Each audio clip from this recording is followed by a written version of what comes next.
I.S.U.P.K.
If you don't keep these laws, statutes, commandments, understand the Lord is not hearing your prayers, and he doesn't give a damn about them, because you don't give a damn about him.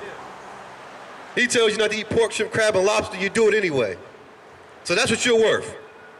A piece of a pork chop in the Most High's eye, because that's what's keeping you from keeping these commandments. A birthday cake, well, that's your value, because you're letting that stop you from obeying the law, statutes, commandments.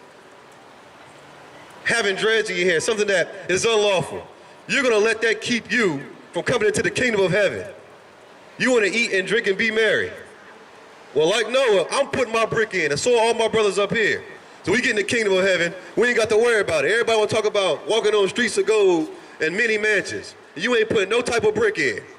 Well, you're not gonna make it in the kingdom shuffling those tarot cards. Dropping seashells like some ignorant bastard, think you can tell the future because one landed seashell side up. Get out of here with that mess. You got that for me, brother? Read. Ecclesiastes chapter 3, verse 7. A time to rend and a time to sow. A time to what? A time to rend and a time to sow. What does that mean, a time to rend? Anybody know what that means? It means to tear a hole in something to rip. Keep going, brother. A time to keep silence and a time to speak. Man, I don't think y'all heard it, brother. I'm gonna have them start from the top again. And if you don't know where we at again, read it really loud from the top. Ecclesiastes chapter 3, verse 7. So we gonna get interactive here in Cincinnati. Y'all ain't doing nothing no way, just sitting here looking at us. Open your phone and go to Google and go to Ecclesiastes. You know, chapter what? 3, verse 7. And follow along. You know, this is something your Christian parents is not gonna do. He don't want you to be interactive. You gonna get in the way of his money. He'll kill you for that. You know what I'm saying? He'll catch you in the fellowship hall, step all on your shoe. You know what I'm saying? Tell you to come forward in front of everybody and embarrass you. Put his big palm and greasy hand on your forehead and then push you back, give you whiplash. Don't get in the way of his money. Understand that. Read that from the top, brother. Okay. A time to rend and a time to sow. A time to keep silence and a time to speak. Understand that, man. What does a time to sow mean? To plant, man. And this is what we're doing out here. We're giving the so-called blacks, Hispanic, and Native American Indians the understanding according to thus saith the Lord. Not me, you know, not your Christian pastor, not his deacons or his elder, who's his bottom beat. If you know anything about, you know, pimping, the elders, the pastor's old as hoe. And it's his job to keep all you Negroes, spicks and wetbacks in line. Understand that. You can ask a question. If you follow along, you understand that it's a time for everything. So now's the time to get up out that Christian church, man. Like Joe Clark said, if you're smoking a cigarette, I want you to put it out on the butt of your foot right now. You put yours out. Go ahead, put it out on the butt of your foot. Understand if you're a so-called black, Hispanic, and Native American Indian, the Lord will kill you for a cigarette. You might as well do what he say. Your ass belongs to him anyhow. Your life is his. Not to do it what you will, but to do what he says do. That's right. Read that one more time from the top, brother. Okay. Ecclesiastes chapter 3, verse 7. A time to rend and a time to sow. A time to keep silence and a time to speak. Understand, if I'm up here teaching, it's a time for y'all to keep silent. And I'm going to keep speaking. We got this wicked holiday coming up called Halloween. Ooh, spooky, spooky, spooky. Ain't nothing spooky about it, man. There's no such thing as ghouls or goblins and all that mess. Halloween is a trifling holiday. And you shouldn't sacrifice your kids to the fire and allow them to go trick-or-treating. Trick for a treat. Let your kid go to some pedophile's door with a costume on and then him give them candy. What kind of mess is that, man?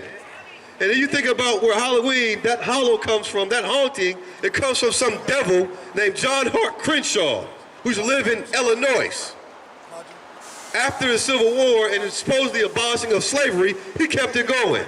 And he was inbreeding the so-called blacks, Hispanic, Native American Indians after kidnapping them and making them do cheap work, labor, not paying them a dang on thing.